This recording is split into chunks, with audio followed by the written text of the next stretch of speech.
भाई कल India versus Pakistan के वर्ल्ड कप मैच में फाइनली अपनी इंडिया ने पाकिस्तान को एक बार फिर से सरेंडर करवा ही दिया। वरना तो भाई जिस तरह से अपनी इंडिया 119 रनों पर ऑल आउट होगी थी, मुझे तो लग रहा था हो गया भाई गंदे वाला पोपट कल तो, क्योंकि अपनी पूरी 11 में से ले देकर सिर्फ अक्षर पटेल और ऋषभ पंत ने थोड़े ठीक ठाक रन बनाए थे, और वो भी इसलिए क्योंकि पाकिस्तानियों ने ऋषभ पंत के हाथ में 3 मौके छोड़ दिए थे, जिसके लिए पाकिस्तानियों दिल से थैंक्स।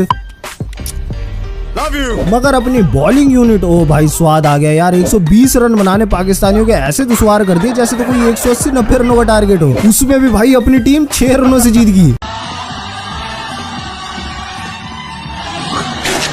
उम्मीद करता हूँ पाकिस्तानी लगातार दूसरी हार देखकर बैग तो बांध ही लिए होंगे तुमने वापस कराची लौटने के लिए, क्योंकि बस एक मैच यूएसए और जीत जाए फिर तो तुम्हारा पत्ता साफ इस वर्ल्ड कप से। खैर कल 2 काम एक साथ बढ़िया हो गए। एक तो मोदी जी का शपथ समारोह निपट गया और दूसरा इंडिया ने अपने बच्चों को पकड़कर पेल दिया। और भाई कल टॉस के टाइम पे एक और फनी सीन हुआ, जिसने नहीं देखा उनको बता दूं, कल रोहित भाई फिर से भूले राम बन गए। कॉइन अपनी जेब में रख के भूल गए और जब रेफरी ने टॉस के लिए कॉइन मांगा तो उनसे कॉइन मांगने लग गए। खैर अपने मैच पे तो बाबर ने टॉस जीतकर पहले बॉलिंग चुनी और जिसको देखकर फिर से आसमान रोने लग गया। रोके हटा तो रोहित भाई कोहली भाई ओपनिंग करने उतरे और आते ही रोहित भाई ने शाहीन अफरीदी को फ्लिक 6 लगा दी और जैसे ही पहला ओवर खत्म हुआ फिर से बारिश आ गई।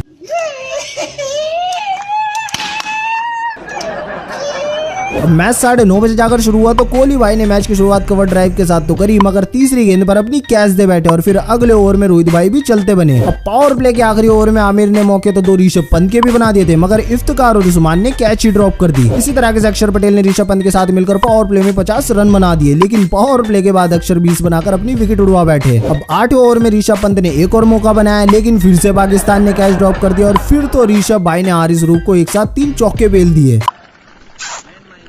ओए बच्चे मना है। अच्छा तेरी अम्मी ने तो नहीं बताया, उसकी तो गोद भर दी मैंने। लेकिन भाई जिस तरह से पंत भाई हर बॉल पर खटाखट बल्ला चलाने में लग रहे थे ना, इंडिया से मैच देखने वाले हर बंदे की जान अलग में आ रही थी। लेकिन भाई कल दिन था ऋषभ पंत का, तो भाई अपने बल्ले से पिटाई करते रहे, मगर सूर्या दादा 7 रनों पर अपनी कैच दे बैठे और फिर शिवम दुबे भी 3 रनों पर सॉफ्ट डिसमिसल करवा बैठे और उसके बाद ऋषभ पंत का भी 42 रनों पर बल्ला शांत हो गया। फिर अगली गेंद पर जड्डू भाई भी आकर वापस चलते बने। अब तो बस उम्मीद थी कि हार्दिक इंडिया की थोड़ी सी इज्जत बचा ले, मगर हारिस रूफ ने हार्दिक पांड्या और अगली गेंद पर बुमराह को भी चलता कर दिया। लेकिन फिर अर्शदीप और सिराज ने ले देकर पाकिस्तान को दे दिया 120 रनों का टारगेट। पाकिस्तान बैटिंग करने उतरी तो मियां भाई ने बॉल विकेट की जगह रिजवान के ऊपर दे मारी और फिर बुमराह भाई ने रिजवान का मौका बनाया तो शिवम दुबे ने कैच ड्रॉप कर दिया। लेकिन फिर बुमराह भाई ने अपने अगले ओवर में बाबर का सूर्या दादा को कैच पकड़वा दिया। अब 10 ओवर तक रिजवान और उस्मान ने मिलकर गेम चलाया तो इस साझेदारी को पहली गेंद पर अक्षर पटेल ने आकर तोड़ दिया और फिर ऋषभ पंत ने फखर जमान का तगड़ा कैच पकड़ लिया। उसके बाद फाइनली बुमराह भाई ने रिजवान की भी विकेट उड़ा दी और फिर हार्दिक भाई ने शादाब खान को चलता कर दिया। उसके बाद 19वें ओवर में बुमराह भाई ने सिर्फ 3 रन देकर और चच्चा की विकेट चटकाकर पूरा मैच इंडिया के पक्ष में कर दिया। अब आखिरी ओवर में इंडिया को जीत के लिए रोकने थे 18 रन, तो अर्शदीप पाजी ने इमाद वसीम की विकेट चटकाकर इंडिया को मैच जिता दिया पूरे 6 रनों से। इसी तरह से 14 रन देकर और 3 विकेट लेकर बुमराह भाई बन गए इस मैच के भी प्लेयर ऑफ द मैच। और अब आपको इस मैच का सबसे बवाल सीन कौन सा लगा कमेंट के अंदर जरूर बताना।